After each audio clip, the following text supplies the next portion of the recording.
आप सभी का मेरे चैनल टॉपर्स आईक्यू में। आज मैं आप लोगों के लिए नया वीडियो लेके आया हूं जिसमें हम लोग देखेंगे 19 मई के करंट अफेयर्स। ठीक है। जैसा कि आप सभी को पता है कि इस कोरोना वायरस के लॉकडाउन के चलते बहुत सारी गवर्नमेंट्स, अलग अलग कंट्रीज़ की गवर्नमेंट्स डिफरेंट डिफरेंट सेक्टर्स में कुछ इन्वेस्टमेंट्स कर रही हैं। उसी प्रकार हमारी सेंट्रल गवर्नमेंट्स भी कुछ बहुत सारी स्कीम्स लेके आई हैं, बहुत सारे इन्वेस्टमेंट अलग अलग डिफरेंट डिफरेंट सेक्टर्स में हुआ है। उसी से रिलेटेड कुछ करंट अफेयर्स हम लोग आज डिस्कस करने वाले हैं।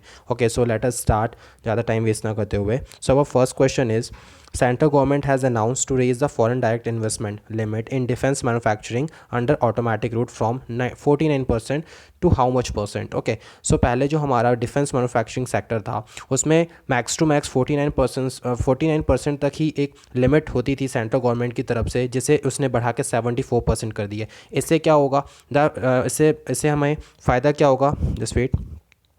ओके, सो इसका राइट आंसर क्या हो जाएगा? 74%। ठीक है। सो पहले 49% था, 49%, इसे 49% से बढ़ा के 74% यहाँ पे सेंट्रल गवर्नमेंट ने इंक्रीज़ कर दिया एफडीआई लिमिट। ओके, सो एफडीआई लिमिट क्या होती है? फॉरेन डायरेक्ट इन्वेस्टमेंट, मतलब फॉरेन की जितनी भी कंपनीज़ होती हैं अब वो हमारे यहाँ पे ज़्यादा से ज़्यादा इन्वेस्टमेंट करेंगी, जिससे हमारे यहाँ पे अपॉर्चुनिटीज़ आएंगी, लाइक एम्प्लॉयमेंट जनरेट होगा और बहुत प्रकार के हमारे पास में क्या होंगे, बेनिफिट्स होंगे।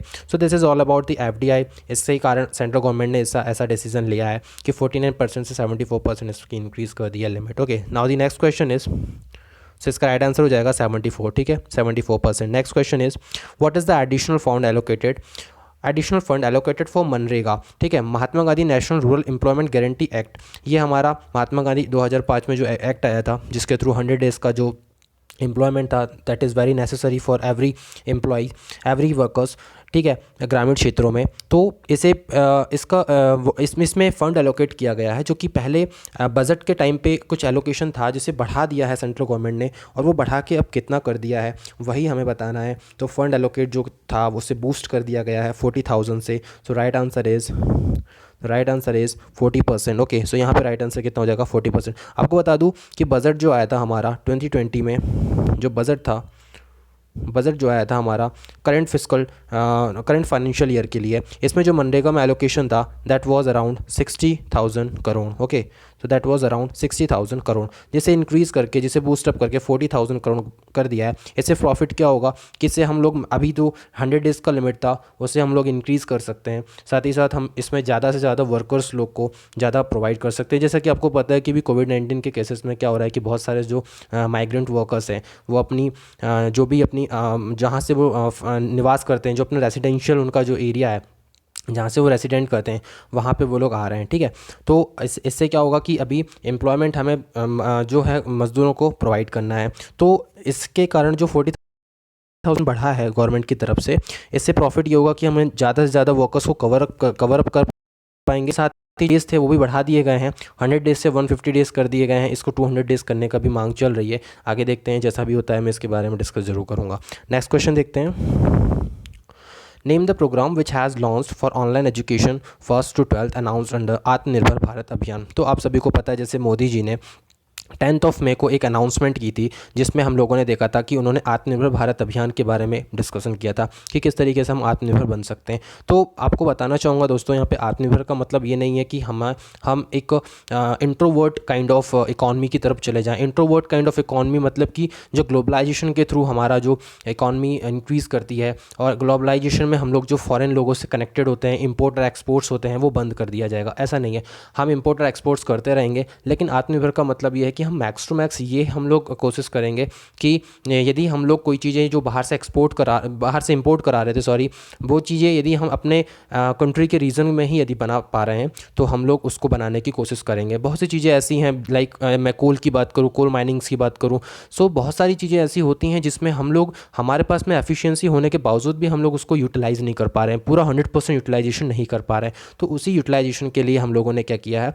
कि आत्मनिर्भर का एक कॉन्सेप्ट लेके आया मोदी जी ने, जिसके थ्रू हम लोग जितना मैक्स टू मैक्स यदि हम लोग अपने रिसोर्सेज का यूटिलाइजेशन कर पाएंगे, जो अवेलेबल रिसोर्सेज है, तो हमारा भारत कैसा बनता चला जाएगा, आत्मनिर्भर बनता चला जाएगा। इसके साथ ही बहुत सारी जो अपॉर्चुनिटीज़, हमारी एम्प्लॉयमेंट की अपॉर्चुनिटीज़ से लगा के बहुत सारी चीज़ें, जो कि हमारा फिस्कल डेफिसिट होता है, फिस्कल डेफिसिट के बारे में बताऊँगा आपको आगे। तो फिस्कल डेफिसिट क्या होता है कि फिस्कल डेफिसिट में वो भी जो हमारा इम्पोर्ट और एक्सपोर्ट का जो डिफरेंस होता है, that is called fiscal deficit. तो ये अलग अलग कंट्रीज़ में अलग अलग होता है, तो वो फिस्कल डेफिसिट में भी हमारी कमी आएगी। जैसे कि आपको पता है कि सेंट्रल गवर्नमेंट हमेशा से ट्राई करती है कि फिस्कल डेफिसिट को मैक्स टू मैक्स जीडीपी का 3% to 5% के बीच में रखा जाए। इस तरीके की कोशिश जारी रहती है सेंट्रल गवर्नमेंट की। तो अभी फ़िलहाल वही जारी है, उसी के चलते फिस्कल डेफिसिट में भी जो हमारा डिफरेंस जो बहुत ज़्यादा आ जाता है इंपोर्ट एक्सपोर्ट में, वो भी हमें क्या होगा यहाँ पे एक सही होता हुआ नजर आएगा।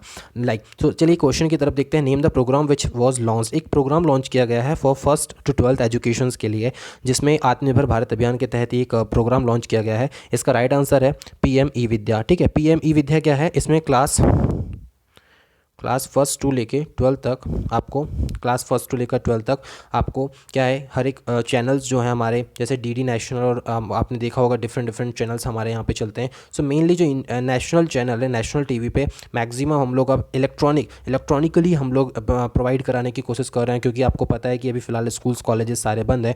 तो इस सिचुएशन में क्लास 1st to लेकर 12th तक बच्चों की एजुकेशन ना इफेक्ट हो, ना ज़्यादा इम्पैक्ट आए, उसके चलते ये डिसीज़न लिया गया है। सो पीएम ई विद्या इसका क्या है, इस जो लॉन्च की गई है जो प्रोग्राम, उसका नेम है। Okay, now the next question is in which state the first of its kinds of initiative चरण पादुका कैंपेन। एक नया कैंपेन स्टार्ट हुआ है, चरण पादुका campaign, that is started by a state.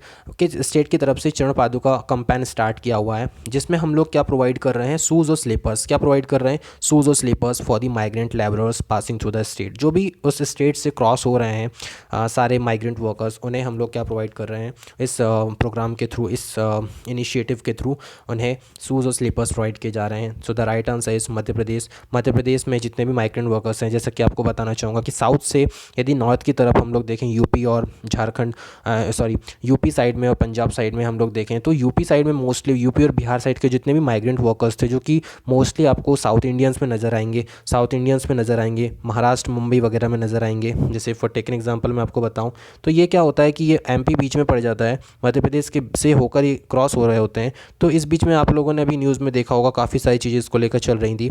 तो यहाँ पे मध्य प्रदेश ने काफ़ी अच्छा इनिशिएटिव लिया है मेरे हिसाब से, कि यहाँ पे जितने भी माइग्रेंट वर्कर्स जो यहाँ से स्टेट से क्रॉस हो रहे हैं, इन्हें ये स्लीपर्स और ये आपका शूज़ वगैरह प्रोवाइड कर रहे हैं। So this is a very good decision taken by, और the good initiatives taken by the Madhya Pradesh government. Okay, now the next question is name the state which has launch the first cyber security accelerator for startups in India.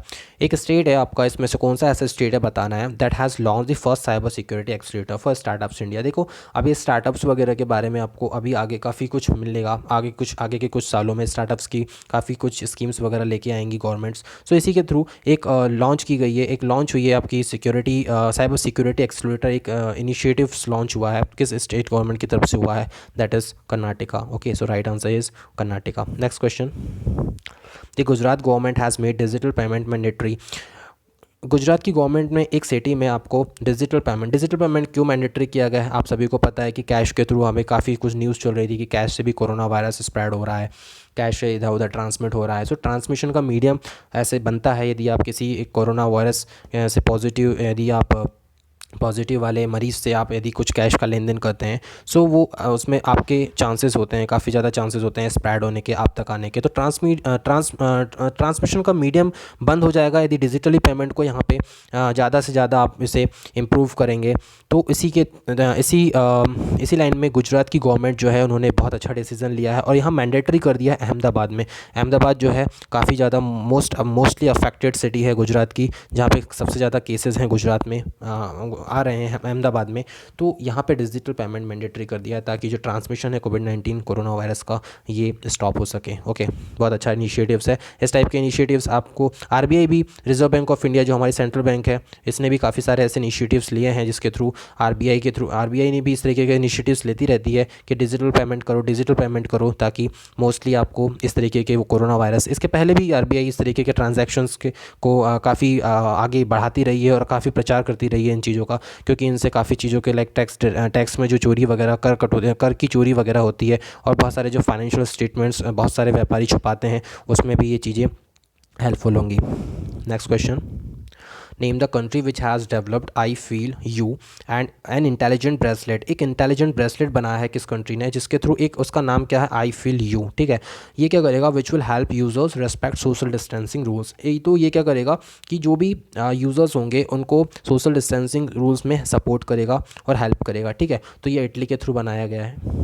Italy country, आपको पता है Italy काफ़ी ज़्यादा mostly affected cities में से एक है Italy. तो इस तरीके के कुछ इनिशिएटिव्स अलग अलग अलग अलग कंट्रीज़ के गवर्नमेंट्स ले रही है ना। द नेक्स्ट क्वेश्चन इज़, जैसे हमारे यहाँ पे आरोग्य सेतु का नाम सुना होगा, आरोग्य सेतु ऐप हमारे यहाँ इंपॉर्टेंट मैंडेटरी कर दिया गया सेंट्रल गवर्नमेंट की तरफ से। इसी तरीके से सेंट्रल गवर्नमेंट्स अपने अपने अलग अलग कंट्रीज़ की कुछ ना कुछ ऐसे इनिशिएटिव्स, कुछ ना कुछ ऐसे ब्रेसलेट्स, कुछ ना कुछ डिजिटल टेक्नोलॉजी का यूज़ करके, कुछ आर्टिफिशियल इंटेलिजेंस बेस्ड कुछ प्रोग्राम्स लेके आके, कुछ रोबोटिक्स का यूज़ करके बहुत सारी चीज़ें कर रही हैं अलग अलग कंट्रीज़। बहुत जिसके थ्रू वो इस तरीके के जो कोविड-19 का पैंडेमिक जो हमारे ऑल ओवर वर्ल्ड में आया है, इसे स्प्रेड होने से रोका जा सके। Next question is, the Canara Bank has launched a special business vertical dedicated for gold loans to meet the financial needs of its customers recently, who is MD and CEO of Canara Bank. So Canara Bank की तरफ से एक launch किया गया है कि special business vertical dedicated for gold loans, ठीक है।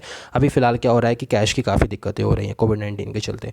तो कैनरा बैंक ने एक इनिशिएटिव लिया है। इस इनिशिएटिव्स में देखा गया है कि जितना भी आपका गोल्ड है उस पर लोन प्रोवाइड कर रहा है कैनरा बैंक, ठीक है। तो अभी आपको पता है कि आरबीआई ने जो रेपो रेट है उसमें डिक्रीज़ कर दिया, लेकिन क्या हो रहा है, बैंक अभी भी फ़िलहाल डर रही हैं क्योंकि ऐसी सिचुएशन में एनपीए ना बढ़ जाए। ऑलरेडी एनपीए हमें पता है कि 2011 से एनपीए लगातार बढ़ रहा है बैंकों पे। एनपीए मतलब होता है नॉन परफॉर्मिंग एसेट्स। तो नॉन परफॉर्मिंग एसेट्स हमें 2011 से लगातार इंक्रीज़ हो रहा है और अभी फ़िलहाल कोरोना के चक्कर में एनपीए फिर से बढ़ने के चांसेस पूरे हैं, क्योंकि जो अभी करंट में जिन लोगों का लोन चल रहा था वो नहीं चुका पाएंगे, बिकॉज करेंटली उनकी सारी जो इकोनॉमिक साइकिल है वो सारी बंद हो चुकी है।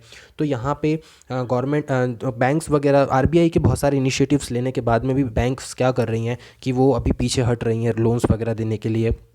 तो इसी के चलते कैनरा बैंक ने एक स्कीम लेके आई है, that is gold loan scheme, कि आप हमारे पास गोल्ड लेके आइए, हम उस पर आपको लोन देंगे, ताकि एक सिक्योरिटी आपको मिल जाएगी बैंक को गोल्ड के रूप में, ताकि वो आपको लोन प्रोवाइड कर पाएगा और इससे ज़्यादा मार्केट में लिक्विडिटी आएगी और लिक्विडिटी के चलते मार्केट में डिमांड्स राइज़ होगी और डिमांड सप्लाई की जो चेन है हमारी इकोनॉमिक वाली वो कंटिन्यूस हो जाएगी, जिससे हमारा इकोनॉमिक फिर से बूम करेगी। सो इसी के थ्रू यहाँ पे कैनरा बैंक ने एक गोल्ड लोन स्कीम लेके आई है। यहाँ पूछा है एमडी और सीईओ के बारे में, तो यहाँ पे the right answer would be LV Prabhakar. ये आपको ध्यान रखना है, ठीक है। इस टाइप के क्वेश्चन आपके बैंकिंग में बनते हैं। Next question is Benjamin Netanyahu, ठीक है। काफ़ी नाम सुना होगा बेंजामिन नेतन्याहू का। इन्होंने अभी फिर से एक प्राइम मिनिस्टर की शपथ ली है। For which country? Fourth time तक तो थे ये, फिफ्थ टाइम भी इन्होंने। इसराइल के हैं, काफ़ी फेमस और बहुत ज़्यादा पावरफुल लीडर हैं आपके इसराइल के, ओके। इसकी इसराइल की आपकी कैपिटल बता दूं, कैपिटल इज़ जेरूसलम, ठीक है। सो इस तरीके से आपको कुछ फैक्ट्स वगैरह भी ध्यान रखने हैं। Benjamin Netanyahu is the prime minister of Israel, okay. Next question is name the company which has bought 1.34% of the stake in Jio platform. Jio अभी काफ़ी आप देख रहे होंगे डिसइन्वेस्टमेंट लाइक कर रहा है। डिसइन्वेस्टमेंट वैसे तो गवर्नमेंट करती है, लेकिन यहाँ पे आपने देखा होगा जियो जो कर रहा है अपनी जियो ने अभी एक रिसेंटली एक जियो की आपको न्यूज़ बताऊँ तो जियो ने क्या किया था कि उसे 2022 तक 2022 तक शायद ये 2021 है, इन द एंड ऑफ 2022 या 2021 है। यहाँ पे इन्होंने इन्होंने बोला था, जियो के जो हमारे ऑनर हैं मुकेश अंबानी, उन्होंने बोला था कि आपकी क्या हम जियो जो कंपनी है जियो को हम डेप्ट लेस बनाएंगे। कैसी बनाएंगे? डेप्ट लेस। 2021-22 फाइनेंशियल ईयर में जियो को डेप्ट फ्री बनाना है। डेप्ट फ्री का मतलब ये है कि सारे डेप्ट से जितने भी कर्जे, जितने भी इन्होंने लोन्स वगैरह ले रखी हैं अलग अलग बैंकों से, ये डेप्ट फ्री हो जाना चाहिए, ठीक है। तो इसी के चलते क्या कर रहे हैं अंबानी जी, जियो के जो ऑनर हैं कुछ पार्ट अपना, कुछ परसेंट स्टैक जो कर रहे हैं वो क्या कर रहे हैं, कंपनीज़ का सेल आउट कर रहे हैं, ठीक है। तो अभी फ़िलहाल आपने देखा होगा कि फेसबुक ने भी एक काफ़ी बड़ा इन्वेस्टमेंट किया था, one of the very biggest investment that has taken in India by the Facebook and Jio, जिसमें फेसबुक और जियो एक कॉमन एप्लीकेशन लेके आने वाला है, जिसमें आप सभी को जैसे आपने भी पेटीएम और फ़ोनपे और डिफरेंट डिफरेंट जो आपने प्लेटफॉर्म्स देखे होंगे, इससे वन ऑफ द इससे भी एक बड़ा आपका प्लेटफॉर्म लेके आने वाला है दोनों की पार्टनरशिप के साथ। देखते हैं आगे कब तक ये चीज़ें चलती हैं। तो इसी के चलते यहाँ पे 1.34% जियो ने स्टैक अपना शेयर किया है and the amount is around 6,598.38 crore rupees. Sorry, ये करोड़ है यहाँ पे, ठीक है, करोड़ रुपीज़ है, तो ये आपको ध्यान रखना है। सो कंपनी का नेम है जनरल अटलांटिक, ठीक है। यहाँ पे पूछा है कि जनरल अटलांटिक ऐसी कौन सी कंपनी थी जिसने 1.34% रिसेंटली स्टैक होल्ड किया है जियो का, ठीक है। सो ये आपका जनरल अटलांटिक कंपनी है। The name of the company is general Atlantic, जो कि यूएसए की है, ठीक है ना।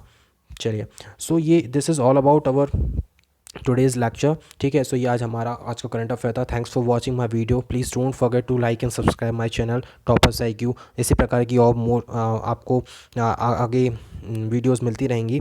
So thank you so much for watching. Have a good day.